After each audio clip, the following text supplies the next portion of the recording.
Welcome back. On today's quick video, we're talking about how to select an internet router high level, and this is for beginners. There are a lot of people that would go into more detail, and if there's enough interest on this video, we may do that at a later date. But for the average Joe, for the person that is looking at buying their first router, this video should give you enough information to at least get started. So jumping right in, I pulled up a chart from relevantrankings.com. This is from 2019. This is a very dated chart. However, the information on here gives us a good basis to look at for internet routers when you are selecting your own.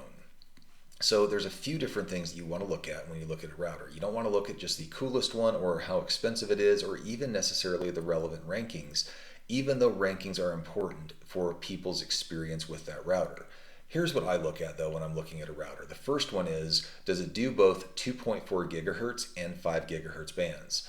The 5 gigahertz bands is a much faster band. However, it does not penetrate as far through walls and other things. It doesn't go as far just due to the frequency of the channels. 2.4 gigahertz is slower. However, it goes further through walls, and sometimes more importantly, it's compatible with IoT devices, Internet of Things devices. So if you have like Wi-Fi sprinklers, if you have some door locks, some different devices like that, a lot of those do not use 5 gigahertz channels, especially if they're a little bit older. So you need to have that 2.4 gigahertz band to be able to connect some of your IoT devices. I've seen alarms use that only. There's a lot of different things that you run into, light switches, Wi-Fi light switches, all of that. Sometimes will only use 2.4 gigahertz.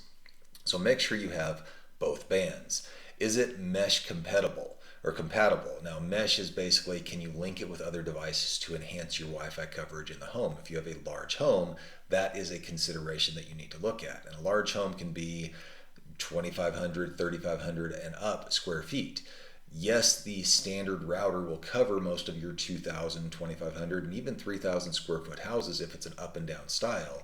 But if it's more sprawling than that, or even if it is that style but you have cinder blocks or other rooms that have a lot of more dense wall material, those can block your internet services.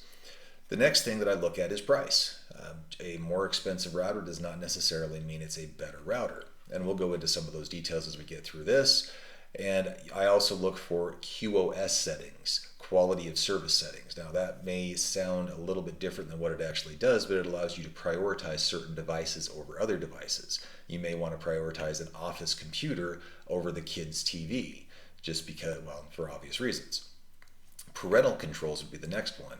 If you are a parent, sometimes if you have roommates that are sharing your internet service, you may want to put on parental controls as well as a guest network. And we'll go into some of these as we get through it. So just taking a couple of different services. So for example, on this chart, the cheapest one is a TP-Link Archer C1200. This would be sold as it is the 802.11b. It would have the 5 gigahertz band. It also operates on the AC technology. If you're interested in those, that's a whole separate videos to explain what that means. But what I'm looking at is the speeds. So for example, this one has a 300 megabits max speed on the 2.4 gig band and 867 megahertz or 867 megabits per second speed on the 5 gig band. And that is the slowest one by a fairly wide margin on this chart. Most people would say, well, I don't want to be slow if I can have 1,300 megabits. Why would I buy an 837 megabits router? And honestly, I would agree with you. But this really depends on your internet service provider. So for example, on a prior video, we were showing a $29.99 a month plan from Xfinity, which caps out at 150 megabits per second speed. Well, if you have this router will be fine because you only have 150 megabits per second speed from your service provider. Your router can only utilize the maximum that your service provider allows. So in this case, 300 megabits per second would be fine. However, if you go with a fiber provider and you have 1 or 2 gigabits per second, the router now would become the slow link. It would become the blockage in your internet by maxing out at 300 or 867 megabits, depending on which band you connect to. You wouldn't want to get this one. So you want to make sure that your router provides a higher speed than your internet service provider does. And in that case, you would want to step up probably to somewhere here in the Netgear, the Asus RT range, where on the 2.4 megabits per second or the 2.4 gig band, you're not going to be able to utilize the full capacity, and that is mostly limited to the 2.4 gigahertz frequency range, but your 5 gig band would be able to offer that in pretty much all of the others except the TP-Link. Now, another example of this was I was looking at, or someone I know was actually looking at this router here on Walmart.com's website.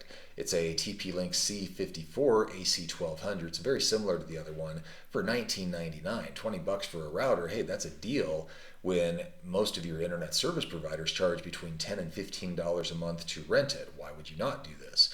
Well, when you read into this one, it was limited to the 300 megabits per second range or 867 on the 5 gig band. So make sure you understand what it is that you're getting into. Going back over to this chart here, some other things that people will sell is all of these ports, or they'll sell these MIMO ranges. Does it have the multi-in, multi-out antennas? If you have a lot of users on your network, MIMO may be something you want to look at. If it's 1 or 2 people within your apartment, MIMO's not going to give you a big lift. The other thing is the ports, these gigabit ports. And every router has a little port on the back where you can plug an RJ45 jack into, or one of your internet connection jacks. That only matters if you're actually connecting cables to your router. So where it says they've got 8 on one, 4 on the rest of them, does that matter? Well, maybe if you're going to if you have your router next to your TV and you're going to plug your TV into it, or you happen to plug a desktop into it, but if you don't, it doesn't matter how many ports it has. Same with USB ports. USB ports are typically only used on a router by a backup device. If you want to plug a hard drive into your device, or a NAS system, a network attached storage system.